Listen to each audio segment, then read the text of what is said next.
ਸਤਿ ਸ਼੍ਰੀ ਅਕਾਲ। ਤੁਸੀਂ ਲੋਕ ਰਾਣੀ ਚੈਨਲ ਪੰਜਾਬੀ ਦੇਖ ਰਹੇ ਹੋ। ਮੈਂ ਤੁਹਾਡੇ ਨਾਲ ਸੁਖਵਿੰਦਰ ਸਿੰਘ।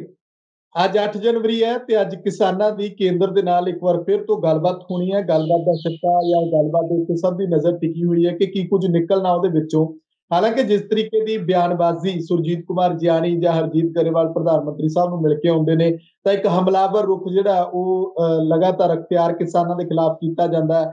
ਤੇ ਦੂਜੇ ਪਾਸੇ ਇਸ ਸਭ ਦੇ ਵਿਚਾਲੇ ਜਦੋਂ ਅਸੀਂ ਦੇਖਦੇ ਆ ਕਿ ਅਮਰੀਕਾ ਦੀਆਂ ਤਸਵੀਰਾਂ ਕੁਝ ਇਹੋ ਜਿਹੀਆਂ ਸਾਹਮਣੇ ਆਉਂਦੀਆਂ ਜਿੱਥੇ ਤਾਨਾਸ਼ਾਹੀ ਜਿਹੜੀ ਉਹ ਸਾਫ਼ ਝਲਕਦੀ ਹੈ, ਤੇ ਟਰੰਪ ਸਾਹਿਬ ਦੇ ਨਾਲ ਪ੍ਰਧਾਨ ਮੰਤਰੀ ਮੋਦੀ ਸਾਹਿਬ ਦੀਆਂ ਨਜ਼ਦੀਕੀਆਂ ਸਭ ਨੂੰ ਪਤਾ ਹੈ, ਇਸ ਲਈ ਕਿਤੇ ਨਾ ਕਿਤੇ ਸਵਾਲ ਉੱਠਦੇ ਨੇ। ਤੀਜੀ ਗੱਲ ਇਹ ਕਿ ਸੁਪਰੀਮ ਕੋਰਟ ਦੇ ਵਿੱਚ ਤਬਲੀਗੀ ਜਮਾਤ ਦੀ ਜਦੋਂ ਗੱਲ ਹੁੰਦੀ ਹੈ, ਕਰੋਨਾ ਵਾਇਰਸ ਨੂੰ ਲੈ ਕੇ ਚਿੰਤਾ ਹੁੰਦੀ ਹੈ, ਤਾਂ ਕਿਸਾਨੀ ਅੰਦੋਲਨ ਦਾ ਜ਼ਿਕਰ ਕਰ ਦਿੱਤਾ ਜਾਂਦਾ ਹੈ। ਉਹ ਕਿਸਾਨੀ ਅੰਦੋਲਨ ਜਿਹੜਾ ਲੰਮੇ ਸਮੇਂ ਤੋਂ ਦਿੱਲੀ ਦੀਆਂ ਬਰੂਹਾਂ ਤੇ ਬੈਠਾ ਹੈ, ਅੱਜ ਉਹਨੂੰ ਕਿਤੇ ਨਾ ਕਿਤੇ ਕੀ ਕਰੋਨਾ ਵਾਇਰਸ ਦੇ ਬਹਾਨੇ ਨਾਲ ਉਠਾਉਣ ਦੀ ਤਿਆਰੀ ਤਾਂ ਨਹੀਂ। ਇਸ ਸਭ ਦੇ ਉੱਤੇ ਗੱਲਬਾਤ ਕਰਾਂਗੇ। ਮੇਰੇ ਨਾਲ ਸਿਆਸੀ ਮਾਹਰ ਪ੍ਰੋਫੈਸਰ ਮਨਜੀਤ ਸਿੰਘ ਮੌਜੂਦ ਨੇ। ਪ੍ਰੋਫੈਸਰ ਸਾਹਿਬ ਸਵਾਗਤ ਹੈ। ਬਹੁਤ ਬਹੁਤ ਧੰਨਵਾਦ ਸੁਖਵਿੰਦਰ ਜੀ। ਸ਼ੁਕਰੀਆ। ਪ੍ਰੋਫੈਸਰ ਸਾਹਿਬ, ਸਭ ਤੋਂ ਪਹਿਲਾਂ ਜਿਹੜੀ ਅੱਜ ਮੀਟਿੰਗ ਹੋਣੀ ਹੈ ਉਸ ਨੂੰ ਲੈ ਕੇ ਕਈ ਤਰ੍ਹਾਂ ਦੇ ਜਿਹੜੀਆਂ ਕਿਆਸਰਾਈਆਂ ਲੱਗ ਰਹੀਆਂ, ਉਸ ਦੇ ਉੱਤੇ ਤੁਹਾਡਾ ਕੀ ਕਹਿਣਾ ਹੈ ਕਿ ਕਿਸ ਤਰ੍ਹਾਂ ਦੀ ਤਿਆਰੀ ਜਿਹੜੀ ਹੈ ਜਾਂ ਕਿਸ ਤਰ੍ਹਾਂ ਦੇ ਨਤੀਜੇ ਆ ਸਕਦੇ ਨੇ ਉਸ ਉੱਤੇ? ਦੇਖੋ, ਦਬਾਅ ਤੇ ਬਹੁਤ ਜ਼ਿਆਦਾ ਆ ਕੇਂਦਰੀ ਸਰਕਾਰ ਦੇ ਉੱਤੇ, ਤੇ ਜਿਹੜਾ ਕੱਲ ਟਰੈਕਟਰ ਮਾਰਚ ਕੱਢਿਆ ਗਿਆ ਆ ਉਹ ਤੋਂ ਵੀ ਇਹ ਬੜਾ ਸਾਫ਼-ਸਾਫ਼ ਨਜ਼ਰ ਆ ਰਿਹਾ ਕਿ 26 ਜਨਵਰੀ ਦੀਆਂ ਤਿਆਰੀਆਂ ਬੜੇ ਧੜੱਲੇ ਨਾਲ ਹੋ ਰਹੀਆਂ ਆ ਕਿਸਾਨਾਂ ਵੱਲੋਂ। ਉੱਥੇ ਇੱਕ ਬਿਲਕੁਲ ਹੀ ਜਾਣੀ ਆਜ਼ਾਦ ਭਾਰਤ ਵਿੱਚ ਅਲੱਗ ਕਿਸਮ ਦਾ ਪੈਰਲਲ 26 ਜਨਵਰੀ, ਜਿਹਨੂੰ ਗਣਤੰਤਰ ਦਿਵਸ ਕਹਿੰਦੇ ਆ, ਜਿਸ ਦਿਨ ਸਾਡਾ ਸੰਵਿਧਾਨ ਲਾਗੂ ਹੁੰਦਾ, ਉਹ ਮਨਾਇਆ ਜਾਊਗਾ। ਤੇ ਸੁਖਵਿੰਦਰ, ਕੁਦਰਤੀ ਹੈ ਜਦੋਂ ਜਿਹੜਾ ਗਣਤੰਤਰ ਦਾ ਮਤਲਬ ਲੋਕਤੰਤਰ, ਤੇ ਜੇ ਲੋਕ ਸੜਕਾਂ ਤੇ ਟਰੈਕਟਰਾਂ ਦੇ ਵਿੱਚ ਹੋਣਗੇ ਤੇ ਪ੍ਰਧਾਨ ਮੰਤਰੀ ਉੱਥੇ ਸਿਕਿਉਰਿਟੀ ਦੇ ਵਿੱਚ ਬਹੁਤ ਜ਼ਿਆਦਾ ਜਿਹੜੀ ਜ਼ਬਰਦਸਤ ਸਿਕਿਉਰਿਟੀ ਦੇ ਅੰਦਰ ਘਿਰੇ ਹੋਏ ਲਾਲ ਕਿਲੇ ਦੇ ਉੱਥੇ ਆਪਣਾ ਭਾਸ਼ਣਬਾਜ਼ੀ ਕਰ ਰਹੇ ਹੋਣਗੇ, ਤੇ ਗਣਤੰਤਰ ਮੋਦੀ ਜੀ ਕੋਲ ਹੋਊਗਾ ਜਾਂ ਟਰੈਕਟਰਾਂ ਵਾਲਿਆਂ ਕੋਲ ਹੋਊਗਾ। ਤੇ ਕੁਦਰਤੀ ਹੈ ਕਿ ਗਣਤੰਤਰ ਤੇ ਜਿਹੜੇ ਟਰੈਕਟਰ ਵਾਲੇ ਆ, ਜਿਹੜੇ ਇਸ ਦੇਸ਼ ਦੇ ਜਾਂ ਇਹਨਾਂ ਸੂਬਿਆਂ ਦੇ ਵਸਨੀਕ ਆ, ਉਹਨਾਂ ਵੱਲੋਂ ਉਹ ਮਾਰਚ ਅਸਲੀ ਮਾਅਨਿਆਂ 'ਚ ਦੇਖਣ ਨੂੰ ਮਿਲੂਗਾ। ਇਹ ਬਿਲਕੁਲ ਅਲੱਗ ਕਿਸਮ ਦਾ ਤਜਰਬਾ ਹੋਊਗਾ। ਉਹਦੇ 'ਚ ਮੈਨੂੰ ਉਮੀਦ ਹੈ ਕਿ 26 ਤਰੀਕ ਤੱਕ ਅਸੀਂ ਚਾਹੀਦਾ ਵੀ ਹੈ, ਔਰ ਮੈਨੂੰ ਉਮੀਦ ਵੀ ਹੈ, ਅਸੀਂ ਕਿਸਾਨ ਲੀਡਰਾਂ ਨੂੰ ਇਹ ਗੱਲ ਸੁਜੈਸਟ ਵੀ ਕਰਾਂਗੇ ਕਿ ਜੋ ਵੀ ਆਪਣਾ ਮਾਲ ਡੰਗਰ ਹੈਗਾ ਸਾਰਾ ਨਾਲ ਉਹਨੂੰ ਵਿੱਚ ਸ਼ਾਮਲ ਕਰਾਉਣਾ ਚਾਹੀਦਾ, ਕਿਉਂਕਿ ਕੋਈ ਵੀ ਕਿਸਾਨ ਆਪਣੇ ਮਾਲ ਡੰਗਰ ਤੋਂ ਬਗੈਰ ਕੰਪਲੀਟ ਨਹੀਂ। ਉਹਨਾਂ ਦੇ ਕਿਸਾਨੀ ਜਿਹੜੀ ਸਾਈਕਾਲੋਜੀ ਆ ਜਾਂ ਉਹਦਾ ਸਮਾਜ ਆ, ਜਿਹੜਾ ਪੇਂਡੂ ਭਾਈਚਾਰਾ, ਉਹਦੇ ਵਿੱਚ ਇਹ ਜਿਹੜੇ ਗਊ ਪੂਜਕ, ਗਊ ਦੇ ਰਕਸ਼ਕ, ਫਲਾਨਾ ਟਮਕਾਣਾ, ਇਹ ਸਾਰੀਆਂ ਗੱਲਾਂ ਕਰਦੇ ਆ। ਇਹਨਾਂ ਨੇ ਕਦੀ ਗਊ ਵੇਖੀ ਨਹੀਂ ਹੁੰਦੀ ਅਸਲ ਮਾਅਨਿਆਂ 'ਚ, ਕਿੱਦਾਂ ਆ, ਕਿੱਥੇ ਆ, ਕੀ ਹੈ, ਕੌਣ ਉਹਨੂੰ ਪਾਲਦਾ, ਕੌਣ ਵੱਡਾ ਕਰਦਾ, ਕਿਵੇਂ ਹੁੰਦੀ, ਕੱਖ ਨਹੀਂ ਇਹਨਾਂ ਨੂੰ ਪਤਾ। ਇਹ ਸਵਾਏ ਇੱਕ ਦੂਜੇ ਨਾਲ ਲੜਾਈਆਂ ਕਰਨੀਆਂ ਗਾਂ ਦੇ ਨਾਂ ਦੇ ਉੱਤੇ, ਮਰੀ ਗਾਂ ਤੇ ਵੀ ਕਰੀ ਜਾਣੀਆਂ, ਉਹਦੇ ਤੋਂ ਇਲਾਵਾ ਇਹਨਾਂ ਤੋਂ ਕੱਖ ਨਹੀਂ। ਤੇ ਮੇਰਾ ਖਿਆਲ ਉਹ ਸਾਰੀਆਂ ਗਾਈਆਂ, ਮੱਝਾਂ, ਕੁੱਕੜ, ਬਿੱਲੀਆਂ, ਕੁੱਤੇ, ਖੋਤੇ, ਊਂਠ, ਘੋੜੇ ਸਭ ਆਉਣੇ ਚਾਹੀਦੇ ਆ ਉਦਣ। ਇਹ ਸਾਡੇ ਜੀਵਨ ਦਾ ਹਿੱਸਾ ਆ, ਉਹ ਟਰਾਈਬਲ ਸੁਸਾਇਟੀ ਦਾ ਵੀ ਹਿੱਸਾ ਆ, ਉਹ ਆਮ ਕਿਸਾਨੀ ਦਾ। ਪੰਜਾਬ 'ਚ ਭਾਵੇਂ ਇਹ ਬਹੁਤੇ ਨਹੀਂ ਰਹੇ, ਪਰ ਸਾਡੇ ਉਸ ਚੀਜ਼ ਨੂੰ ਕੰਪਨਸੇਟ ਕਰ ਦੇਣਗੇ ਸਾਡੇ ਨਿਹੰਗ ਸਾਹਿਬਾਨ। ਉਹਨਾਂ ਨੇ ਆਪਣੇ ਉੱਥੇ ਵੱਡੇ ਪੱਧਰ ਤੇ ਘੋੜੇ ਵਗੈਰਾ ਸਾਰੇ ਪਹਿਲਾਂ ਹੀ ਪਹੁੰਚ ਗਏ ਆ। ਉਹਦੀ ਪਰੇਡ ਦੇ ਅੱਗੇ ਉਹ ਵੀ ਹੋਣੇ ਚਾਹੀਦੇ। ਹੋਰ ਹਰ ਕਿਸਮ ਦੇ, ਜੇ ਕਿਸੇ ਨੇ ਕੋਈ ਘੋੜਿਆਂ ਦਾ ਰੱਥ ਲੈ ਕੇ ਆਉਣਾ ਉਹ ਵੀ ਲੈ ਆਓ। ਜਿਹੜੀ ਸਾਰੀ ਹਰ ਇੱਕ ਕਿਸਮ ਦਾ, ਇੱਥੇ ਹਿੰਦੂ ਧਰਮ ਹੋਵੇ, ਇੱਥੇ ਈਸਾਈ ਧਰਮ ਹੋਵੇ, ਇੱਥੇ ਸਿੱਖ ਧਰਮ ਹੋਵੇ, ਕੋਈ ਵੀ ਜਿਹੜਾ ਵੀ ਹੋਵੇ, ਸਭ ਨੂੰ ਆਪਣੇ ਧਾਰਮਿਕ ਤੌਰ ਤੇ ਵੀ ਆਜ਼ਾਦੀ ਆ। ਕੋਈ ਉੱਥੇ ਕਿਸੇ ਕਿਸਮ ਦਾ ਇਹ ਨਹੀਂ ਹੋਊਗਾ ਫਲਾਣੇ ਨੇ ਆਉਣਾ, ਟਮਕਾਣੇ ਨੇ ਨਹੀਂ ਆਉਣਾ। ਇਹ ਦੇਸ਼ ਅਲੱਗ-ਅਲੱਗ ਕਿਸਮ ਦਾ। ਤੇ ਉਦਣ ਦੀ ਜੇ ਪਰੇਡ ਇਸ ਕਿਸਮ ਦੀ ਹੋ ਜਾਏ, ਜਿਹੜੀ ਮੇਰੇ ਮਨ 'ਚ ਨਕਸ਼ਾ ਉਤਰਦਾ ਆ, ਤੇ ਦੁਨੀਆ ਦੇ ਵਿੱਚ ਇੱਕ ਬਿਲਕੁਲ ਅਲੱਗ ਕਿਸਮ ਦਾ ਅਸਲ ਮਾਅਨਿਆਂ 'ਚ ਗਣਤੰਤਰ ਦਾ ਰੂਪ ਰੇਖਾ ਜਾਂ ਚਿਹਰਾ ਮੂਹਰਾ ਕਿਹੋ ਜਿਹਾ ਹੋਣਾ ਚਾਹੀਦਾ, ਉਹਦਾ ਇੱਕ ਇਤਿਹਾਸ ਦਾ ਇੱਕ ਨਵਾਂ ਚੈਪਟਰ ਉਦਣ 26 ਤਰੀਕ ਨੂੰ ਲਿਖਿਆ ਜਾਊ। ਇਸ ਗੱਲ ਦਾ ਦਬਾਅ ਮੋਦੀ ਜੀ ਤੇ ਹੈਗਾ, ਇਹੋ ਜਿਹੀ ਕੋਈ ਗੱਲ ਨਹੀਂ। ਤੇ ਜਿਹੜੀ ਮੀਟਿੰਗ ਹੁਣ 8 ਤਰੀਕ ਨੂੰ ਹੋ ਰਹੀ ਹੈ ਅੱਜ, ਇਹਦੇ 'ਚ ਸੁਖਵਿੰਦਰ ਮੈਨੂੰ ਲੱਗਦਾ ਆ ਕਿ ਇਹਨਾਂ ਗੱਲਾਂ ਸਾਰੀਆਂ ਦਾ ਦਬਾਅ ਤੇ ਅਸਰ ਹੋਊਗਾ। ਤੁਸੀਂ ਜਿਆਣੀ ਜੀ ਦਾ, ਗਰੇਵਾਲ ਜੀ ਦਾ ਕੀਤਾ, ਉਹਨਾਂ ਨੂੰ ਕੋਈ ਬਹੁਤਾ ਇਸ ਗੱਲ ਨਹੀਂ ਹੈ ਕਿ ਪੰਜਾਬ ਦਾ ਜਾਂ ਕਿੱਦਾਂ ਕੀ ਹੁੰਦਾ। ਉਹਨਾਂ ਨੂੰ ਤੇ ਇਹ ਆ ਕਿ ਉਹਨਾਂ ਨੂੰ ਕੀ ਮਿਲਦਾ ਇਸ ਸਾਰੇ ਰਾਮ ਰੌਲੇ 'ਚ। ਇਹ ਜਿਹੜੇ ਇਸ ਕਿਸਮ ਦੀ ਤੁਸੀਂ ਸਵਾਲ ਕੀਤਾ ਕਿ ਦੋਸ਼ ਲਾਇਆ ਜਾ ਰਿਹਾ, ਇਹ ਤੇ ਰਾਜਨੀਤੀ ਕਰਨੀ ਚਾਹੁੰਦੇ ਆ। ਰਾਜਨੀਤੀ ਤੁਸੀਂ ਕਰ ਰਹੇ ਆ, ਤੁਸੀਂ ਤਾਂ ਹਰ ਚੀਜ਼ 'ਚੋਂ ਰਾਜਨੀਤੀ ਦੇਖਦੇ ਆ। ਤੁਸੀਂ ਜਦੋਂ ਕੋਈ ਮਰਦਾ ਉਹਦੇ ਤੇ ਵੀ, ਜਦੋਂ ਕੋਈ ਜੀਂਦਾ ਉਹਦੇ ਤੇ ਵੀ, ਜੇ ਕੋਈ ਲੜਦਾ ਉਹਦੇ ਤੇ ਵੀ, ਜੇ ਕੋਈ ਨਫ਼ਰਤ ਹੁੰਦੀ ਆ ਉਹਦੇ ਤੇ ਖਾਸ ਕਿਸਮ ਦੀ ਰਾਜਨੀਤੀ ਕਰਦੇ ਆ। ਤੁਸੀਂ ਮੰਦਿਰਾਂ ਤੇ ਕਰਦੇ ਆ, ਧਰਮਾਂ ਤੇ ਕਰਦੇ ਆ, ਜਾਤਾਂ ਤੇ ਕਰਦੇ ਆ। ਕਿਹੜੀ ਚੀਜ਼ ਆ ਜਿਹਦੇ ਤੇ ਐਨਡੀਏ ਦਾ ਖਾਸ ਕਰਕੇ ਬੀਜੇਪੀ ਤੇ ਜਿਹੜੇ ਉਹਨਾਂ ਦੇ ਪੈਰੋਕਾਰ ਦੂਜਿਆਂ ਦੇ ਦੋਸ਼ ਲਾ ਰਹੇ ਆ ਕਿ ਉਹ ਰਾਜਨੀਤੀ ਕੱਢਣੀ ਚਾਹੁੰਦੇ? ਉਹ ਤੇ ਹਰ ਚੀਜ਼ ਤੇ ਰਾਜਨੀਤੀ ਕਰਦੇ ਆ। ਇਸ ਲਈ ਉਹ ਜਿਸ ਤਰ੍ਹਾਂ ਦੇ ਆਪ ਆ ਉਸੇ ਤਰ੍ਹਾਂ ਹੀ ਕਿਸਾਨਾਂ ਨੂੰ ਦੇਖ ਰਹੇ ਆ। ਅਸੀਂ ਜਿਸ ਤਰੀਕੇ ਨਾਲ ਸੁਭਾਅ ਦੇਖ ਰਹੇ ਸੀ ਕਿ ਉਹ ਸ਼ੁਰੂ ਤੋਂ ਲੈ ਕੇ ਕਿਸਾਨਾਂ ਤੇ ਸਰਕਾਰ ਦੇ ਵਿਚਾਲੇ ਗੱਲਬਾਤ ਨੂੰ ਸਿਰੇ ਚੜਾਉਣ ਦੇ ਲਈ ਜਾਂ ਕਿਸੇ ਤਣ ਪੱਤਰ ਲੱਗਣ ਦੇ ਲਈ ਬੜੀ ਸਹਿਜ ਸੁਭਾਅ ਨਾਲ ਗੱਲ ਕਰਦੇ ਸੀਗੇ ਕਿ ਕਿਸਾਨਾਂ ਦੀ ਗੱਲ ਨੂੰ ਸੁਣਨਾ ਚਾਹੀਦਾ, ਕਿਸਾਨਾਂ ਨੂੰ ਵੀ ਸੁਣਨਾ ਚਾਹੀਦਾ ਸਰਕਾਰ ਦੀ ਗੱਲ ਨੂੰ। ਪਰ ਹੁਣ ਜਦੋਂ ਦੀ ਪ੍ਰਧਾਨ ਮੰਤਰੀ ਸਾਹਿਬ ਨਾਲ ਮੁਲਾਕਾਤ ਹੋਈ ਆ, ਸੁਰ ਜਿਹੜੇ ਨੇ, ਤੇਵਰ ਜਿਹੜੇ ਨੇ, ਬੜੇ ਤਿੱਖੇ ਨੇ। ਜਿਆਣੀ ਸਾਹਿਬ ਦਾ ਬਿਆਨ ਮੈਂ ਸੁਣਿਆ, ਉਹ ਕਹਿੰਦੇ ਕਿ ਆਮ ਆਦਮੀ ਪਾਰਟੀ ਦੇ ਵਾਂਗੂ ਇਸ ਦੇ ਵਿੱਚੋਂ ਇੱਕ ਅੰਦੋਲਨ ਦੇ ਵਿੱਚੋਂ ਕਿਸਾਨ ਜਿਹੜੇ ਨੇ ਉਹ ਸਿਆਸੀ ਲਾਹਾ ਲੈਣਾ ਚਾਹੁੰਦੇ ਨੇ। ਮਤਲਬ ਕਿ ਜਦੋਂ ਕੋਈ ਹਥਿਆਰ ਨਹੀਂ ਚੱਲਿਆ ਤਾਂ ਹੁਣ ਸਿਆਸੀ ਹਮਲੇ ਹੋਣ ਲੱਗੇ, ਇਹਨਾਂ ਨੂੰ ਉਹ ਸਿਆਸੀ ਅੰਦੋਲਨ। ਇਹਨਾਂ ਨੂੰ ਬੰਦਾ ਪੁੱਛੇ ਵੀ 2014 ਚ ਇਹ ਸੱਤਾ ਚ ਕਿਵੇਂ ਆਏ ਸੀਗੇ? ਇਹ ਪਹਿਲੀ ਵਾਰੀ ਵੱਡੇ ਪੱਧਰ ਤੇ ਸੱਤਾ ਚ 2014 ਚ ਆਏ ਆ। ਉਹ ਕਿਵੇਂ ਆਏ ਸੀ? ਉਹ ਬਜ਼ੁਰਗ ਜਿਹੜਾ ਅੰਨਾ ਹਜ਼ਾਰੇ ਲਿਆ ਕੇ ਉਹਨੂੰ ਉੱਥੇ ਬੰਦੇ ਨੂੰ, ਸਿੰਪਲ ਜਿਹਾ ਬੰਦਾ ਆ ਹੈ ਨਾ, ਫੌਜੀ ਰਿਟਾਇਰਡ ਤੋਂ, ਉੱਥੇ ਲਿਆ ਕੇ ਬਿਠਾਤਾ। ਉੱਥੇ ਜਿਉਂ ਉਹਨੇ ਬੰਦੇ ਨਹੀਂ ਸੀ ਹੁੰਦੇ ਜਿੰਨੇ ਉੱਥੇ ਮੀਡੀਆ ਦੇ ਕੈਮਰੇ ਹੁੰਦੇ ਸੀਗੇ। ਉਹ ਸਾਰੀ ਦਿਹਾੜੀ ਹੁਣ ਅੰਨਾ ਜੀ ਉੱਠ ਗਏ, ਹੁਣ ਅੰਨਾ ਜੀ ਬਹਿ ਗਏ, ਹੁਣ ਅੰਨਾ ਜੀ ਆਹ ਗੱਲ ਕਰਨਗੇ, ਤੇ ਸਾਰੀ ਦਿਹਾੜੀ ਕੈਮਰੇ ਲੱਗੇ ਰਹਿੰਦੇ ਸੀਗੇ। ਤੇ ਐਂਟੀ ਕਰਪਸ਼ਨ ਤੇ ਅੰਨਾ ਜੀ ਆ ਕੇ ਇੱਕ ਸੈਂਟੈਂਸ ਬੋਲ ਜਾਂਦੇ ਸੀ, ਅਭੀ ਮੈਂ ਇਹ ਵਰਤ ਛੋੜੂੰਗਾ ਨਹੀਂ ਕਿਉਂਕਿ ਅਭੀ ਵੀ ਕੋਈ ਬਾਤ ਹੋਈ ਨਹੀਂ। ਇੰਨੇ ਕੁ ਸ਼ਬਦ ਬੋਲ ਕੇ ਫਿਰ ਉਹ ਲੰਮੇ ਪੈ ਜਾਂਦਾ ਸੀ ਜਾ ਕੇ, ਤੇ ਸਾਰੀ ਦਿਹਾੜੀ ਲਾ ਲਾ ਲਾ ਅੰਨਾ ਜੀ ਨੇ ਹੁਣ ਆ ਕਿਹਾ, ਅੰਨਾ ਜੀ ਨੇ ਹੁਣ ਆ ਕਿਹਾ। ਉਸੇ ਤਰੀਕੇ ਦੇ ਨਾਲ ਇਹ ਸੱਤਾ ਚ ਆਮ ਆਦਮੀ ਪਾਰਟੀ ਨੇ, ਇਹ ਵੀ ਉਸੇ ਤਰੀਕੇ ਨਾਲ ਆਇਆ। ਆਮ ਆਦਮੀ ਪਾਰਟੀ ਤੇ ਉਹਦਾ ਇੱਕ ਫੁੱਟ ਨੋਟ ਆ, ਉਹ ਤੇ ਇੱਕ ਉਹਦੇ ਚ ਆਫ ਸ਼ੂਟ ਆ। ਅਸਲ ਚ ਜਦੋਂ ਦੇਸ਼ ਦਾ ਕਾਂਗਰਸ ਦਾ ਬਿਲਕੁਲ ਖਾਤਮਾ ਕਰਨ ਵੱਲ ਚੱਲੇ, ਜਦੋਂ ਕਹਿੰਦੇ ਸੀ ਕਾਂਗਰਸ ਮੁਕਤ ਭਾਰਤ, ਤੇ ਇਸੇ ਦਾ ਪਿੱਛਾਂ ਦੇ ਵਿੱਚ ਇਹਨਾਂ ਨੇ ਰਾਜਨੀਤੀ ਕੀਤੀ। ਇਹਨਾਂ ਨੂੰ ਲੱਗਦਾ ਕਿ ਹੁਣ ਦੂਜੇ ਵੀ ਉਸ ਤਰ੍ਹਾਂ ਕਰ ਰਹੇ। ਇਹ ਨਹੀਂ ਹੈ, ਬਿਲਕੁਲ ਨਹੀਂ ਹੈ। ਉਹ ਲੜਾਈ ਤੁਹਾਡੀ ਸੱਤਾ ਦੀ ਲੜਾਈ ਸੀਗੀ, ਜਿਹਦੇ ਚੋਂ ਠੀਕ ਹੈ ਥੋੜਾ ਬਹੁਤ ਹਿੱਸਾ ਜਿਹੜਾ ਨਾਲ ਦੇ ਵੀ ਲੈ ਗਏ, ਉਹ ਕੇਜਰੀਵਾਲ ਵੀ ਲੈ ਗਿਆ, ਉਹ ਵੀ ਇਹਨਾਂ ਦਾ ਭਰਾ ਹੀ ਆ, ਕੋਈ ਬਹੁਤਾ ਫਰਕ ਨਹੀਂ ਹੈਗਾ। ਉਹਦਾ ਵੀ ਆਧਾਰ, ਜਨ ਆਧਾਰ ਇਹਨਾਂ ਵਰਗਾ ਹੀ ਆ। ਇਹੋ ਜਿਹੀਆਂ ਗੱਲਾਂ ਬਾਤਾਂ ਕੋਈ ਬਹੁਤਾ ਫਰਕ ਨਹੀਂ ਹੈਗਾ। ਪਰ ਇਹ ਤੇ ਲੋਕਾਂ ਦੀ ਬਿਲਕੁਲ ਹੋਂਦ ਦੀ, ਭਵਿੱਖ ਦੀ, ਸਰਵਾਈਵਲ ਦੀ ਲੜਾਈ ਹੈਗੀ ਆ। ਤੁਸੀਂ ਇਹਨੂੰ ਰਾਜਨੀਤੀ ਕਹਿੰਦੇ ਆ? ਦੇਖੋ, ਇਹ ਦੋ ਅਲੱਗ-ਅਲੱਗ ਗੱਲ ਹੈ। ਸੱਤਾ ਚ ਆਉਣਾ ਤੇ ਆਪਣੇ ਆਪ ਨੂੰ ਬਚਾ ਕੇ ਰੱਖਣਾ, ਇਹ ਤੇ ਬੜਾ ਡਿਫੈਂਸਿਵ ਲੜਾਈ ਹੈਗੀ ਇਸ ਕਿਸਮ ਦੀ। ਇਸ ਨੂੰ ਬਿਲਕੁਲ ਰਲਗੱਡ ਨਹੀਂ ਕਰਨਾ ਚਾਹੀਦਾ। ਜੇ ਉਹ ਇੰਜ ਕਰ ਰਿਹਾ ਤੇ ਉਹ ਜਾਂ ਤੇ ਉਹ ਬਿਲਕੁਲ ਹੀ ਚੀਜ਼ਾਂ ਦੀਆਂ ਬੇਸਿਕ ਚੀਜ਼ਾਂ ਨੂੰ ਸਮਝ ਨਹੀਂ ਰਹੇ, ਜਾਂ ਫਿਰ ਅਜੇ ਵੀ ਅੰਦਰੋਂ ਇੰਨੇ ਅਕੜੂ ਹੈਗੇ ਆ। ਇਹੋ ਹੀ ਤੇ ਜਿਹੜੇ ਜਿਆਣੀ ਸਾਹਿਬ ਮਹੀਨੇ ਪਹਿਲਾਂ ਕਹਿ ਰਹੇ ਸੀ, ਲਓ ਜੀ ਹੁਣ ਅਗਲੀ ਮੀਟਿੰਗ ਚ ਫੈਸਲਾ, ਫਿਰ ਉਦੋਂ ਅਗਲੀ ਮੀਟਿੰਗ ਆ ਗਈ, ਫਿਰ ਉਦੋਂ ਜੀ ਹੁਣ ਅਗਲੀ ਮੀਟਿੰਗ ਚ ਫੈਸਲਾ। ਹੁਣ ਜਦੋਂ ਗੁਰੂ ਘੰਟਾਲ ਨੂੰ ਆਪਣੇ ਮੋਦੀ ਸਾਹਿਬ ਨੂੰ ਮਿਲ ਆਏ ਆ ਜਾ ਕੇ, ਤੇਵਰ ਹੀ ਬਦਲ ਗਏ ਆ। ਉਹ ਕਹਿੰਦੇ ਆ ਲਾਹੌਰੋਂ ਬੰਦਾ ਜਾਏ ਤੇ ਮਗਰੋਂ ਦੂਜੇ ਬੰਦਿਆਂ ਚ ਬਹਿੰਦਾ ਨਹੀਂ, ਕਿਉਂਕਿ ਉੱਥੇ ਸੱਤਾ ਦਾ ਹੁੰਦਾ ਨਾ। ਮੈਂ ਪੂਰੀ ਗੱਲ ਤਾਂ ਨਹੀਂ ਕਹਿ ਸਕਦਾ, ਇਹੀ ਗੱਲ ਕਹਿੰਦੇ, ਇਹੋ ਜਿਹੀ ਗੱਲ ਹੁੰਦੀ ਹੈ। ਹੁਣ ਇਹ ਉੱਥੇ ਮੋਦੀ ਜੀ ਨਾਲ ਜਾ ਕੇ ਇੱਕ ਵਾਰੀ ਮੁਲਾਕਾਤ ਕਰ ਰਹੇ ਆ। ਇਹਨਾਂ ਨੂੰ ਇਸ ਗੱਲ ਦੀ ਖੁਸ਼ੀ ਜ਼ਿਆਦਾ ਕਿ ਸਾਨੂੰ ਮੋਦੀ ਜੀ ਨੇ ਟਾਈਮ ਦੇ ਦਿੱਤਾ। ਉਹਨਾਂ ਨੂੰ ਇਸ ਗੱਲ ਦੀ ਉਨੀ ਚਿੰਤਾ ਨਹੀਂ ਹੈ ਕਿ ਕੀਤਾ ਕੀ ਆ ਕੇ, ਮੋਦੀ ਜੀ ਨੂੰ ਕੀ ਮਨਾ ਕੇ ਆਏ, ਮੋਦੀ ਜੀ ਨਾਲ ਕੀ ਗੱਲ ਕੀਤੀ, ਪਬਲਿਕਲੀ ਦੱਸੋ ਨਾ। ਮੀਡੀਆ ਨੇ ਪੁੱਛਿਆ ਕਿ ਤੁਹਾਡੀ ਫਰਜ਼ ਨਹੀਂ ਬਣਦਾ, ਤੁਸੀਂ ਪੰਜਾਬੀ ਹੈਗੇ, ਇੱਥੇ ਇੰਨਾ ਤੁਹਾਡਾ ਚਾਰੇ ਪਾਸੇ ਘਰਾਓ ਹੋ ਰਿਹਾ, ਤੁਸੀਂ ਆ ਕੇ ਦੱਸੋ ਕਿ ਮੋਦੀ ਜੀ ਨੇ ਕੀ ਕਿਹਾ, ਕਿੰਨੀ ਗੱਲ ਹੋਈ, ਕੀ ਗੱਲ ਹੋਈ। ਸਾਡਾ ਜਾਣਨ ਦਾ ਅਧਿਕਾਰ ਹੈਗਾ ਕਿ ਸਰਕਾਰ, ਉਹ ਇੱਕ ਮੋਦੀ ਜੀ ਪ੍ਰਧਾਨ ਮੰਤਰੀ ਹੈ ਜਿਹੜੇ ਸਰਕਾਰੀ ਖਜ਼ਾਨੇ ਚੋਂ ਤਨਖਾਹ ਲੈਂਦੇ ਆ, ਸਾਡੇ ਇਸ ਦੇਸ਼ ਦੇ EMPLOYEE ਹੈਗੇ ਆ। ਉਹ ਕੋਈ ਰਾਜੇ ਥੋੜੀ ਆ ਕਿ ਜੇ ਮਰਜ਼ੀ ਹੋਊ ਤੇ ਬੋਲੂਗੇ ਤੇ ਮਰਜ਼ੀ ਹੋਊਗੀ ਤੇ ਨਹੀਂ ਬੋਲੂਗੇ। ਇਹ ਉਹਨਾਂ ਦੇ ਕਰਿੰਦੇ ਹੈਗੇ ਆ। ਇਹਨਾਂ ਨੂੰ ਦੱਸਣਾ ਚਾਹੀਦਾ ਬਾਹਰ ਆ ਕੇ। ਮੀਡੀਆ ਵੀ ਸਾਡਾ ਉਹੋ ਜਿਹਾ ਹੀ ਆ। ਮੀਡੀਆ ਨੂੰ ਪੂਰਾ ਘੇਰਾਬੰਦੀ ਕਰਕੇ ਇਹਨਾਂ ਨੂੰ ਪੁੱਛਿਆ ਬਗੈਰ ਜਾਣ ਕਿਵੇਂ ਦਿੱਤਾ? ਉਹਨਾਂ ਨੂੰ ਪੁੱਛਣਾ ਚਾਹੀਦਾ ਕਿ ਤੁਸੀਂ ਘੰਟਾ ਇੱਕ ਲਾਇਆ ਉੱਥੇ, ਸਾਨੂੰ ਦੱਸੋ ਅੰਦਰ ਕੀ ਗੱਲਾਂ ਹੋਈਆਂ, ਨਹੀਂ ਤੇ ਅਸੀਂ ਜਾਣ ਨਹੀਂ ਦਿਆਂਗੇ। ਇਹ ਮੀਡੀਆ ਵੀ ਚੁੱਪ ਕਰਕੇ ਜਾਣ ਦਿੰਦਾ। ਇਸ ਲਈ ਮੈਨੂੰ ਲੱਗਦਾ ਕਿ ਅੰਦਰ ਦੀ ਗੱਲ ਬਾਹਰ ਆਉਣੀ ਚਾਹੀਦੀ ਹੈ। ਇਹਦੇ ਚ ਕੋਈ ਕਿਹੜੀ ਸੀਕ੍ਰੇਸੀ ਤੇ ਪ੍ਰਾਈਵੇਸੀ? ਉਹ ਦੇਸ਼ ਦੀ ਕੋਈ ਸੁਰੱਖਿਆ। ਸਵਾਲ ਇੱਥੇ ਉੱਠਦੇ ਨੇ ਕਿ ਇਹੋ ਜਿਹਾ ਕਿਹੜਾ ਡਰ ਹੈ? ਪੂਰਨ ਬਹੁਮਤ ਦੇ ਵਿੱਚ ਸਰਕਾਰ ਹੈ, ਸਰਕਾਰ ਦੇ ਹਾਲੇ 4 ਸਾਲ ਹੋਰ ਪਏ ਨੇ, 2024 ਬੜੀ ਦੂਰ ਪਿਆ।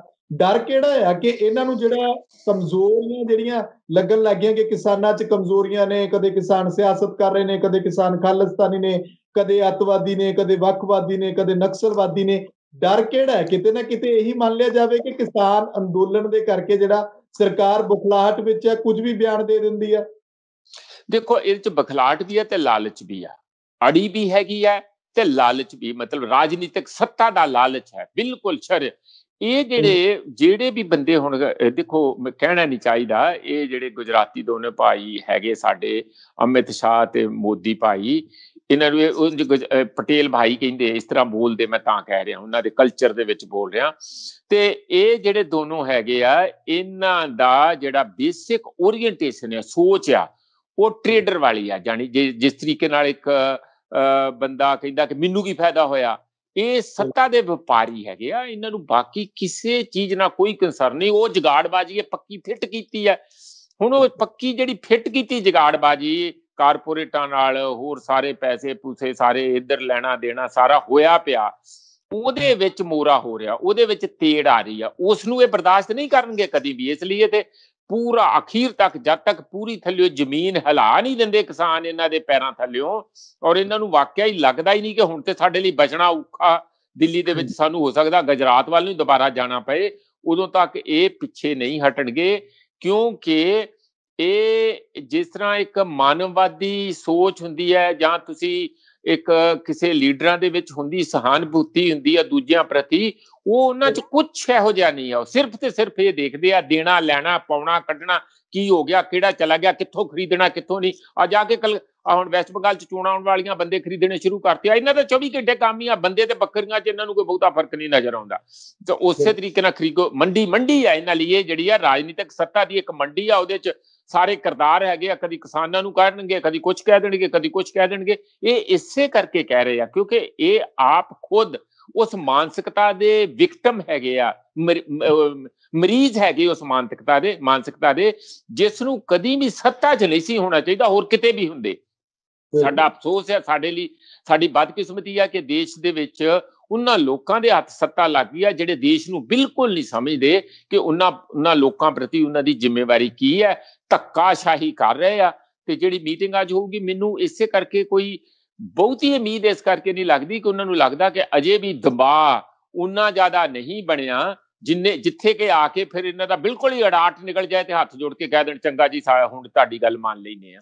ਤੇ ਇਸ ਗੱਲ ਦੀ ਇੰਤਜ਼ਾਰ ਹੋ ਰਹੀ ਹੈ। ਜੇ ਅਕਲਮੰਦੀ ਦੀ ਗੱਲ ਹੁੰਦੀ ਤਾਂ ਬਹੁਤ ਦੇਰ ਪਹਿਲਾਂ, 4 ਮਹੀਨੇ ਪਹਿਲਾਂ, 3 ਮਹੀਨੇ ਪਹਿਲਾਂ, ਜੇ ਸਿਰਫ ਅਕਲ ਦੇ ਨਾਲ ਗੱਲ ਕਰਨਾ ਹੁੰਦਾ, ਅਸੂਲਨ ਗੱਲ ਕਰਨੀ ਹੁੰਦੀ, ਤਾਂ ਇਹਦਾ ਫੈਸਲਾ ਉਦੋਂ ਹੀ ਹੋ ਸਕਦਾ ਸੀ। ਸੁਖਵਿੰਦਰ ਪ੍ਰੋਫੈਸਰ ਸਾਹਿਬ, ਇੱਕ ਹੋਰ ਗੱਲ ਇੱਥੇ ਇਹ ਵੀ ਉੱਠਦਾ ਹੈ ਕਿ ਸਿੱਧੀ ਟੱਕਰ ਨਹੀਂ, ਤੁਸੀਂ ਜਿਹੜਾ ਉੱਥੇ ਮੁਕਾਬਲੇ ਦੇ ਵਿੱਚ ਤੁਸੀਂ ਜਿਹੜਾ ਆਪਣੇ ਆਪ ਨੂੰ ਕਮਜ਼ੋਰ ਮਹਿਸੂਸ ਕਰਦੇ ਹੋ, ਕੇਂਦਰ ਦੀ ਜਦੋਂ ਕਿਸਾਨਾਂ ਦੇ ਨਾਲ ਗੱਲਬਾਤ ਹੁੰਦੀ ਉਹ ਕਿਸੇ ਸਿਰੇ ਨਹੀਂ ਚੜ੍ਹਦੀ, ਤਾਂ ਕੀ ਵਾਇਆ ਹੋ ਕੇ, ਜਿਵੇਂ ਹੁਣ ਸੁਪਰੀਮ ਕੋਰਟ ਨੇ ਕਿਹਾ ਕਿ ਕਿਤੇ ਕਰੋਨਾ ਵਾਇਰਸ ਨੂੰ ਲੈ ਕੇ ਕੋਈ ਡਰ ਜਿਹੜਾ ਸਾਹਿਬ, ਜਿਵੇਂ ਤਬਲੀਗੀਆਂ ਦਾ ਗੱਲ ਹੋਈ ਹੈ, ਉਹਦੇ ਬਾਰੇ ਵੀ ਦੱਸ ਦਿਓ ਕਿ ਕੀ ਕੁਝ ਸੁਪਰੀਮ ਕੋਰਟ ਕਹਿ ਰਿਹਾ, ਕੋਈ ਵਾਇਆ ਹੋ ਕੇ ਤਾਂ ਨਹੀਂ ਕਿਤੇ ਕਿਸਾਨਾਂ ਨੂੰ ਘੇਰਨ ਦੀ ਕੋਸ਼ਿਸ਼? ਦੇਖੋ ਹੁਣ 45 ਦਿਨ ਹੋ ਗਏ ਆ ਉੱਥੇ, 1.5 ਮਹੀਨਾ ਹੋ ਗਿਆ ਬੈਠਿਆਂ ਨੂੰ ਨਾ। ਤੇ ਜਦੋਂ 1.5 ਮਹੀਨਾ ਉੱਥੇ ਬੈਠਿਆਂ ਨੂੰ ਹੋ ਗਿਆ ਤੇ ਪਹਿਲੇ ਦਿਨ ਤੋਂ ਹੀ ਕਿਸੇ ਨੇ ਕੋਈ ਮਾਸਕ ਨਹੀਂ ਪਾਇਆ, ਸਾਰੇ ਇਸੇ ਤਰ੍ਹਾਂ ਉੱਥੇ ਤੇ ਮਜ਼ਾਕ ਵੀ ਉਡਾਉਂਦੇ ਆ। ਕਿਹੜੀ ਕਰੋਨਾ, ਲੋਕੀ ਸਟੇਜਾਂ ਤੋਂ ਵੀ ਕਈ ਕਹਿ ਜਾਂਦੇ ਆ ਕਿ ਆ ਦੇਖੋ ਸਾਡੇ ਵਰਗੇ ਵੀ ਬੰਦੇ ਉੱਥੇ ਕਈ ਵਾਰੀ ਚਾਂਬਲ ਜਾਂਦੇ ਆ। ਪਰ ਮੈਂ ਇਸ ਗੱਲ ਦੀ ਕੰਟਰੋਵਰਸੀ 'ਚ ਨਹੀਂ ਪੈਂਦਾ ਵੀ ਕਰੋਨਾ ਖਤਰਨਾਕ ਆ, ਕਰੋਨਾ ਹੈ ਜਾਂ ਨਹੀਂ ਹੈ, ਕੀ ਕਰਨਾ ਕੀ ਨਹੀਂ ਉਹ ਡਾਕਟਰ ਜਾਣਨ, ਸਰਕਾਰ ਜਾਣੇ। ਪਰ ਇੱਕ ਗੱਲ ਹੈ ਕਿ ਇਹਨਾਂ ਨੂੰ ਅੱਜ ਕਿਉਂ 1.5 ਮਹੀਨੇ ਬਾਅਦ ਯਾਦ ਆ ਰਿਹਾ? ਸੁਪਰੀਮ ਕੋਰਟ ਤੇ ਦਿੱਲੀ 'ਚ ਹੀ ਹੈ, ਤਬਲੀਗੀ ਅੱਜ ਆ ਗਏ ਇਹਨਾਂ ਨੂੰ ਯਾਦ। ਪਿੰਡਾਂ ਦੇ ਵਿੱਚ ਜਾ ਕੇ ਸਾਰੇ ਦੇਸ਼ ਦੇ ਪਿੰਡਾਂ 'ਚ ਦੇਖ ਲੈਣ ਕਿ ਕਿੰਨੇ ਮਾਸਕ ਪਾਏ ਆ ਬਈ। ਇਹ ਬੋਬੜੇ ਸਾਹਿਬ ਨੂੰ ਜਰਾ ਇੱਕ ਵਾਰੀ ਉਹ ਮੋਟਰਸਾਈਕਲ ਇਹ ਲੈ ਕੇ ਨਿਕਲਣਾ ਜਿਹੜਾ ਕਰਨਾਟਕਾ 'ਚ ਜਿਹਦੇ ਤੇ ਬੈਠੇ ਸੀਗੇ, ਉਹ ਜਿਹੜਾ ਦਿਖਾਇਆ ਸੀ ਜਿਹਦੇ 'ਚ ਪ੍ਰਸ਼ਾਂਤ ਭੂਸ਼ਣ ਨੂੰ 1 ਰੁਪਇਆ ਜੁਰਮਾਨਾ ਵੀ ਹੋਇਆ ਬਾਅਦ ਵਿੱਚ, ਉਸ ਮੋਟਰਸਾਈਕਲ ਤੇ ਉਹ ਬੜਾ ਤਕੜਾ ਇਹ ਹੂਟਾ ਲੈ ਕੇ ਆਉਣ, ਸਾਰੇ ਪਿੰਡਾਂ 'ਚ ਜਾ ਕੇ ਆਉਣ ਕਿ ਕੋਈ ਮੂੰਹ ਬੰਦ ਰਿਹਾ ਕਿਤੇ। ਤੇ ਤੁਸੀਂ ਜ਼ਬਰਦਸਤੀ ਹੁਣ ਸਾਰੀ ਜਗ੍ਹਾ ਸ਼ਿਕਲੀਆਂ ਲੋਕਾਂ ਨੂੰ ਦਓਗੇ। ਜੇ ਤੁਹਾਨੂੰ ਡਰ ਲੱਗਦਾ ਤੁਸੀਂ ਬੰਨੀ ਚੱਲੋ। ਹੁਣ ਉਹ ਪਿੰਡਾਂ ਚੋਂ ਆਏ ਆ ਜਿਨ੍ਹਾਂ ਨੇ ਇਹੋ ਜਿਹੇ ਕਰੋਨਾ ਦੇ ਹਾਲਾਤਾਂ ਦੇ ਵਿੱਚ ਵੀ ਇੰਨਾ ਜ਼ਿਆਦਾ ਅਨਾਜ ਪੈਦਾ ਕੀਤਾ ਕਿ ਪਿਛਲੇ ਵੀ ਰਿਕਾਰਡ ਤੋੜ ਦਿੱਤੇ। ਤੇ ਜੇ ਤੁਹਾਡੇ ਵਾਂਗੂ ਡਰ ਕੇ ਅੰਦਰੋਂ ਅੰਦਰ ਹੀ ਬੈਠੇ ਹੁੰਦੇ, ਤੁਸੀਂ ਆਪਣੀ ਕੋਰਟ ਤੇ ਲਾਉਂਦੇ ਨਹੀਂ। ਅਜੇ ਵੀ ਰਿਮੋਟ ਕੰਟਰੋਲ ਨਾਲ ਵੀਡੀਓ ਕਾਨਫਰੰਸਿੰਗ ਰਾਹੀਂ ਕਰਦੇ ਆ ਕੋਰਟ ਦੇ ਵਿੱਚ, ਤੇ ਤੁਸੀਂ ਅਜੇ ਇੱਕ ਕਚਹਿਰੀਆਂ ਖੋਲੀਆਂ ਨਹੀਂ, ਪੈਸੇ ਪੂਰੇ, ਤਨਖਾਹਾਂ ਪੂਰੀਆਂ, ਮਜ਼ੇ ਪੂਰੇ। ਇੰਜ ਨਾ ਕਰੋ। ਇਹ ਉਹ ਲੋਕ ਆ ਜਿਹੜੇ ਧਰਾਤਲ ਦੇ ਸਿਪਾਹੀ ਆ, ਧਰਾਤਲ ਦੇ ਫੁੱਟ ਸੋਲਜਰ ਆ, ਜਿਹੜੇ ਦੇਸ਼ ਨੂੰ ਇੱਕ ਮਿੱਟੀ ਨਾਲ ਮਿੱਟੀ ਹੋ ਕੇ ਅਨਾਜ ਪੈਦਾ ਕਰ ਰਹੇ ਆ। ਔਰ ਦੇਸ਼ ਦੀ ਉਸੇ ਤਰੀਕੇ ਨਾਲ ਇਹ ਵੀ ਡਿਫੈਂਸ ਹੈਗਾ ਜਿਵੇਂ ਤੁਹਾਡਾ ਬਾਰਡਰ ਦੇ ਉੱਤੇ ਫੌਜੀਆਂ ਦਾ ਡਿਫੈਂਸ ਹੁੰਦਾ। ਜੇ ਘਰ 'ਚ ਦਾਣੇ ਨਾ ਹੋਣਗੇ, ਰੋਟੀ ਪਾਣੀ ਨਹੀਂ ਹੋਊਗਾ, ਤੇ ਰਾਜਨੀਤਿਕ ਸੰਕਟ ਬਹੁਤ ਵੱਡੇ ਹੋ ਸਕਦੇ ਹੁੰਦੇ ਦੇਸ਼ਾਂ ਦੇ ਅੰਦਰ, ਕਿਤੇ ਫੇਮਨ, ਕਿਤੇ ਲੁੱਟਾਂ, ਕਿਤੇ ਖੋਹਾਂ, ਕਿਤੇ ਕੁਛ। ਇਸ ਲਈ ਇਹ ਵੀ ਦੇਸ਼ ਦੀ ਰਕਸ਼ਾ ਦੇ ਵਿੱਚ ਕਿਸਾਨ ਵੀ ਉਨੇ ਭਾਗੀਦਾਰ ਹੈਗੇ। ਤੇ ਤੁਸੀਂ ਜਿਹੜੀ ਇਹ ਗੱਲ ਲਿਆ ਕੇ ਟੋਣਾ ਜਿਹਾ ਮਾਰ ਦਿੱਤਾ ਕਿ ਇਹ ਵੀ ਕਿਤੇ ਤਬਲੀਗੀਆਂ ਵੱਲੋਂ ਉਂਝ ਨਾ ਹੋਵੇ, ਕੇਂਦਰ ਸਰਕਾਰ ਸਾਨੂੰ ਜਵਾਬ ਦੇਵੇ ਕਿ ਉੱਥੇ ਉਹ ਫਾਲੋ ਹੋ ਰਿਹਾ ਕਿ ਨਹੀਂ ਹੋ ਰਿਹਾ। ਜਵਾਬ ਕੀ ਦੇਣਾ? ਤੁਸੀਂ ਜਾ ਕੇ ਰੋਜ਼ ਦੇਖਦੇ ਨੇ ਟੀਵੀ ਵੀ ਉੱਥੇ ਕੋਈ ਨਹੀਂ ਫਾਲੋ ਕਰਦਾ। ਤੁਸੀਂ ਸੂਆ ਮੁੱਟਾ ਨੋਟਿਸ ਲਾਓ, ਸਿੱਧਾ ਆਰਡਰ ਕਰੋ, ਜੇ ਕਰਨਾ ਤੇ ਜੁਰਤ ਕਰੋ। ਐਵੇਂ ਵਿੰਗੀਆਂ ਟੇਢੀਆਂ ਗੱਲਾਂ ਕਿਉਂ ਕਰਦੇ ਆ? ਫਿਰ ਕੋਰਟ ਨੂੰ ਵੀ ਲੋਕ ਉਸੇ ਤਰੀਕੇ ਨਾਲ ਦੇਖ ਲੈਣਗੇ ਕਿ ਕਿਵੇਂ ਉਹਦਾ ਜਵਾਬ ਦੇਣਾ ਜਾਂ ਕੀ ਕਰਨਾ। ਇਹਨਾਂ ਕੋਲ ਵੀ ਵਕੀਲ ਹੈਗੇ ਆ, ਪ੍ਰਸ਼ਾਂਤ ਭੂਸ਼ਣ ਅਜੇ ਕਿਹੜਾ ਕਿਤੇ ਚਲਾ ਗਿਆ, ਉੱਥੇ ਹੀ ਹੈਗਾ ਤੇ ਉਹਦਾ ਜਵਾਬ ਵੀ ਆ ਜਾਊਗਾ ਫਿਰ। ਇਸ ਲਈ ਸੁਖਵਿੰਦਰ ਕੋਈ ਬਹੁਤੇ ਚੰਗਾ ਨਹੀਂ। ਇਹ ਜਿਹੜੀ ਨਵੀਂ ਤੁਸੀਂ ਗੱਲ ਕੱਢੀ ਆ ਨਾ ਕਿ ਕੋਰਟ ਵਾਲੀ ਗੱਲ, ਅਸੀਂ ਤੇ ਉਮੀਦ ਕਰਦੇ ਸੀਗੇ ਕਿ ਕੋਰਟ ਜਿਹੜੀ ਆ ਕੁਛ ਠੀਕ ਠਾਕ ਕਰੂਗੀ ਨਾ। ਉਹਨਾਂ ਨੇ ਪਹਿਲਾਂ ਕੀਤਾ, ਹੁਣ 11 ਤਰੀਕ ਨੂੰ ਵੀ ਜੋ ਉਹਨਾਂ ਦਾ ਐਟੀਟਿਊਡ ਅੱਜ ਕੱਲ ਦੇਖਿਆ ਮੈਂ, ਉਹਦੇ ਚੋਂ ਤੇ ਇਹ ਨਹੀਂ ਲੱਗਦਾ ਕਿ ਬਹੁਤਾ ਇਸ ਕਿਸਮ ਦਾ ਸੁਖਵਿੰਦਰ ਉਹ ਵੀ ਕੋਈ ਮਦਦਗਾਰ ਹੋਣਗੇ। ਅਜੇ ਤੇ ਅੜੀਅਲ ਵਤੀਰਾ ਜ਼ਿਆਦਾ ਲੱਗਦਾ। ਤੇ ਇਹਦਾ ਮਤਲਬ ਇਹ ਹੈ ਕਿ ਲੰਮੀ ਦੌਰ ਦੇ ਵਿੱਚ, ਲੰਮੀ ਦੇਰ ਤੱਕ ਕਿਸਾਨਾਂ ਨੂੰ ਆਪਣੀ ਮੋਰਚਾਬੰਦੀ ਰੱਖਣੀ ਪਊਗੀ। ਪ੍ਰੋਫੈਸਰ ਸਾਹਿਬ, ਅਖੀਰ ਦੇ ਵਿੱਚ ਮੈਨੂੰ ਦੱਸਿਓ ਕਿ ਅਮਰੀਕਾ ਦੇ ਵਿੱਚ ਜਦੋਂ ਚੋਣਾਂ ਹੋਈਆਂ ਸੀ ਤਾਂ ਉਹ ਨਤੀਜਿਆਂ ਦਾ ਉਹ ਭਾਰਤ ਦੀ ਰਾਜਨੀਤੀ ਤੇ ਜ਼ਰੂਰ ਪਏਗਾ, ਕਿਉਂਕਿ ਜਿਸ ਤਰੀਕੇ ਦੇ ਨਾਲ ਇੱਧਰ ਮੋਦੀ ਹੈ ਤਾਂ ਮੁਮਕਿਨ ਹੈ ਤਾਂ ਉਧਰ ਟਰੰਪ ਸਾਹਿਬ ਲਈ ਵੀ ਬੜੇ ਅਬ ਕੀ ਬਾਰ ਫਿਰ ਟਰੰਪ ਦੀ ਸਰਕਾਰ, ਇਹੋ ਜਿਹੀਆਂ ਗੱਲਾਂ ਹੁੰਦੀਆਂ ਸੀ ਪਰ ਉਹ ਸਰਕਾਰ ਬਣੀ ਨਹੀਂ। ਤੇ ਪਰ ਜਿਸ ਤਰ੍ਹਾਂ ਦੇ ਹੁਣ ਹਾਲਾਤ ਉੱਥੇ ਇੰਨੇ ਭਿਆਨਕ ਜਿਹੜੀਆਂ ਤਸਵੀਰਾਂ ਆਪਾਂ ਦੇਖ ਰਹੇ ਹਾਂ, ਲੋਕਾਂ ਦੀ ਮੌਤ ਹੋ ਗਈ ਹੈ, ਇਹਨੂੰ ਸਭ ਨੂੰ ਕਿੱਦਾਂ ਦੇਖਦੇ ਹੋ ਭਾਰਤ ਦੇ ਸੰਦਰਭ ਵਿੱਚ? ਜਦੋਂ ਭਾਰਤ ਦੇ ਵਿੱਚ ਕਿਸਾਨ ਅੰਦੋਲਨ ਹੋਵੇ ਤੇ ਉਧਰਲੇ ਪਾਸੇ ਇਹੋ ਜਿਹੀ ਸਰਕਾਰ ਹੋਵੇ ਜਿਹੜੀ ਮੰਨਣ ਨੂੰ ਤਿਆਰ ਹੀ ਨਹੀਂ, ਤੇ ਜੇ ਮੰਨ ਲਓ ਕਿ ਕੱਲ ਨੂੰ 2024 ਦੇ ਵਿੱਚ ਕੋਈ ਇਹੋ ਜਿਹੇ ਹਾਲਾਤ ਭਾਰਤ ਦੇ ਵਿੱਚ ਪੈਦਾ ਹੁੰਦੇ ਨੇ ਤੇ ਜੇ ਬੀਜੇਪੀ ਸਰਕਾਰ ਨੂੰ ਕੋਈ ਫੱਟ ਲੱਗਦੀ ਹੈ ਤੇ ਇਹਨਾਂ ਨੇ ਵੀ ਕੋਈ ਇਹੋ ਜਿਹੀ ਕੋਈ ਗੱਲਬਾਤ ਤਾਂ ਨਹੀਂ ਕਿਤੇ ਭਾਰਤ ਦੇ ਅੰਦਰੋਂ ਨਿਕਲ ਕੇ ਸਾਹਮਣੇ ਆਊਗੀ? ਦੇਖੋ ਸੁਖਵਿੰਦਰ, ਇਹ ਆਪਾਂ ਚਲੋ ਖਦਸ਼ਾ ਜ਼ਾਹਰ ਕਰ ਸਕਦੇ ਹਾਂ। ਇੱਕ ਗੱਲ ਮੈਂ ਤੁਹਾਨੂੰ ਦੱਸ ਦਿਆਂ ਕਿ ਸਾਰੀ ਦੁਨੀਆ ਦੇ ਅੰਦਰ ਹੀ ਜਿਹੜੇ ਲੋਕਤੰਤਰਿਕ ਰਾਜ ਪ੍ਰਣਾਲੀ ਕਿਸੇ ਵੇਲੇ ਬੜੀ ਹੁੰਮ ਹਮਾ ਕੇ ਲੋਕਾਂ ਨੇ ਅਡਾਪਟ ਕੀਤੀ ਸੀ, ਕਾਨੂੰਨ ਦਾ ਰਾਜ ਹੋਊ, ਕਾਨੂੰਨ ਦੇ ਸਾਹਮਣੇ ਸਾਰੇ ਬਰਾਬਰ ਹੋਣਗੇ, ਇੱਥੇ ਸੋਸ਼ਲ ਵੈਲਫੇਅਰ ਸਟੇਟ ਹੋਣਗੀਆਂ। ਸਾਡੇ ਵਾਲਿਆਂ ਨੇ ਤੇ ਇੱਕ ਹੋਰ ਕਦਮ ਅੱਗੇ ਲਿਖਤਾ ਕਿ ਸੋਸ਼ਲਿਸਟਿਕ ਪੈਟਰਨ ਸਾਡੀ ਸਟੇਟ ਹੋਊ। ਇੱਥੇ ਤੇ ਬਹੁਤ ਅੱਧ ਪਚੱਦਾ ਜਾਂ ਸਮਾਜਵਾਦ ਵੀ ਯਾਨੀ ਕਾਨੂੰਨ ਦੇ ਵਿੱਚ ਲੈ ਆਂਦਾ ਹੈ ਨਾ। ਉਹ ਸਾਰਾ ਕੁਝ ਸਾਰੀ ਦੁਨੀਆ 'ਚ ਹੀ ਬੜਾ ਸੰਕਟ ਦੇ ਵਿੱਚ ਹੈ ਤੇ ਅਮਰੀਕਾ 'ਚ ਵੀ ਸੰਕਟ 'ਚ ਹੈ। ਉਹ ਸੰਕਟ ਲੋਕਾਂ ਵੱਲੋਂ ਨਹੀਂ ਹੈਗਾ, ਇਹ ਜਿਹੜੀ ਉੱਪਰ ਅਲੀਟ ਜਿਹੜੇ ਰਾਜ ਕਰਦੇ ਆ ਉਹਨਾਂ ਵੱਲੋਂ ਹੀ ਆ, ਕਿਉਂਕਿ ਉਹਨਾਂ ਕੋਲ ਰਾਜ ਕਰਨ ਲਈ ਹੁਣ ਜਿਹੜਾ ਪੈਸਾ ਉਸਾ ਸਾਰੀ ਜਿਹੜਾ ਮਾਰਜਨ ਹੁੰਦਾ ਨਾ ਕਿਸੇ ਚੀਜ਼ 'ਚ, ਉਹ ਖਤਮ ਹੋ ਚੁੱਕਾ। ਜਿੰਨਾ ਲੋਕਾਂ ਨੂੰ ਵੱਧ ਤੋਂ ਵੱਧ ਨਿਚੋੜ ਕੇ ਪੈਸਾ, ਧਨ ਦੌਲਤ ਕੁਝ ਕੁ ਲੋਕਾਂ ਦੇ ਹੱਥ 'ਚ ਇਕੱਠਾ ਕਰਨਾ ਸੀ, ਉਹ ਬਥੇਰਾ ਕਰ ਚੁੱਕੇ ਆ। ਹੁਣ ਗਾਂ ਮਾਰਜਨ ਨਹੀਂ ਰਿਹਾ ਲੋਕਾਂ ਦੀ, ਹੁਣ ਤੇ ਗਾਂ ਤੇ ਲਾਸ਼ਾਂ ਹੀ ਬਚਣਗੀਆਂ। ਫਿਰ ਹੋਰ ਕੀ ਹੈ ਲੋਕਾਂ ਦੀਆਂ, ਜਦ ਤੁਸੀਂ ਉਹਨਾਂ ਦਾ ਮਾਰਜਨ ਛੱਡਿਆ ਹੀ ਨਹੀਂ ਹੈ ਮਨਿਊਵਰੇਬਿਲਟੀ ਦਾ। ਇਸ ਲਈ ਸਾਰੀ ਜਗ੍ਹਾ ਸੰਕਟ ਫਰਾਂਸ ਵਿੱਚ ਵੀ ਆ, ਗੱਲ ਨੂੰ ਜਰਮਨੀ ਚ ਆਊਗਾ। ਇੰਗਲੈਂਡ ਬ੍ਰੈਗਜ਼ਿਟ ਕਰ ਗਿਆ, ਬਾਹਰ ਚਲਾ ਗਿਆ, ਉਹ ਇਸੇ ਸੰਕਟਾਂ ਚੋਂ ਕਰ ਗਿਆ। ਅਮਰੀਕਾ ਦਾ ਤੁਸੀਂ ਦੱਸੇ ਰਹੇ, ਅੱਜ 4 ਬੰਦੇ ਉੱਥੇ ਗੋਲੀ ਚੱਲ ਗਈ ਜ਼ਬਰਦਸਤੀ, ਜਾਨੀ ਕੁਰਸੀ ਨੂੰ ਫੜ ਕੇ ਐਉਂ ਬੈਠਾ ਕਿ ਜਿਵੇਂ ਇਹਦੇ ਨਾਲ। ਤੇ ਕੀ ਲੋਕਾਂ ਨੂੰ ਦੱਸਦੇ ਹੁੰਦੇ ਸੀ? ਇਹੋ ਹੀ ਲੋਕ ਤੇ ਲੋਕਾਂ ਨੂੰ ਦੱਸਦੇ ਹਾਉਦੀ ਆ ਸਾਡੇ ਹਾਉਡੀ ਮੋਡੀ ਉੱਥੇ ਗਏ ਮੋਦੀ ਜੀ ਜਾ ਕੇ ਤੇ ਉੱਥੇ ਅਬ ਕੀ ਵਾਰ ਟਰੰਪ ਸਰਕਾਰ। ਇਹ ਕਿਤੇ ਤੁਹਾਡਾ ਗੁਜਰਾਤ ਆ? ਕਿਹੋ ਜਿਹੇ ਨਾਰੇ ਲਾਉਂਦੇ ਫਿਰਦੇ ਆ ਜਾ ਕੇ ਤੁਸੀਂ? ਹੈ ਕਿਸੇ ਦੇ ਪਾਰਟੀ ਦੇ ਹੈਡ ਨੂੰ ਤੁਸੀਂ ਕਹਿ ਰਹੇ ਆ ਕਿ ਉਹਦੀ ਸਰਕਾਰ ਬਣਾਉਣੀ ਆ। ਪਰ ਮੈਨੂੰ ਬੜੀ ਸਿਆਣਪ ਗੱਲ ਲੱਗੀ ਮੋਦੀ ਜੀ ਦੀ ਕਿ ਇਹਨਾਂ ਨੇ ਫਟ ਦੇਣੀ ਬਿਆਨ ਦੇ ਦਿੱਤਾ ਕਿ ਜੋ ਵੀ ਉੱਥੇ ਗੋਲੀ ਗਾਲੀ ਚੱਲੀ ਆ ਜਾਂ ਜਿਹੜਾ ਟਰੰਪ ਸਰਕਾਰ ਆਪਣੀ ਕੁਰਸੀ ਨੂੰ ਚਿਪਕ ਕੇ ਬੈਠ ਗਿਆ, ਇਹਨੂੰ ਕੁਰਸੀ ਛੱਡ ਕੇ ਫੜਾ ਦੇਣੀ ਚਾਹੀਦੀ ਹੈ ਜੋ ਬਾਈਡਨ ਨੂੰ।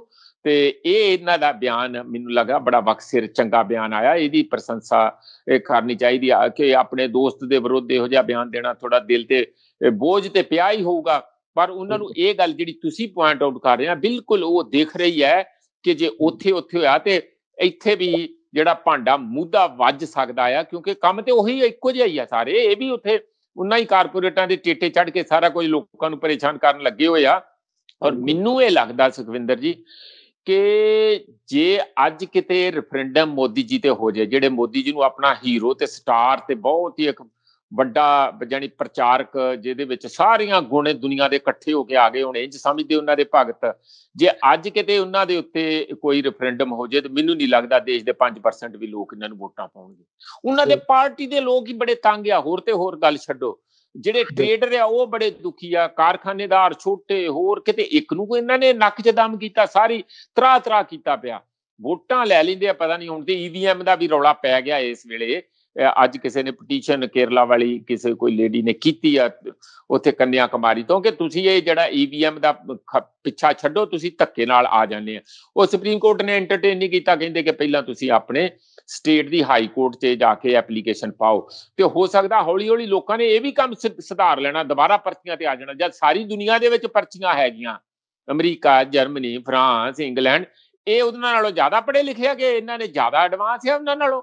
ਤੇ ਇਸ ਲਈ ਪਰਚੀ ਇੱਥੇ ਵੀ ਆਉਣੀ ਚਾਹੀਦੀ ਹੈ ਤੇ ਪਰਚੀਆਂ ਆ ਵੀ ਜਾਣਗੀਆਂ। ਇਹ ਕਾਂਗਰਸੀ ਬੜੀ ਦੱਬੂ ਜੀ ਹੋ ਕੇ ਬੈਠੀ ਰਹਿੰਦੀ ਆ। ਫਿਰ ਕਾਂਗਰਸ ਦੀ ਇੱਕ ਆਲ ਇੰਡੀਆ ਇਮੇਜ ਹੈਗੀ ਹੈ ਨਾ ਪੁਰਾਣੀ ਪਾਰਟੀ ਹੋਣ ਕਰਕੇ, ਮੈਂ ਤਾਂ ਕਾਂਗਰਸ ਦਾ ਨਾਂ ਲੈ ਰਿਹਾ।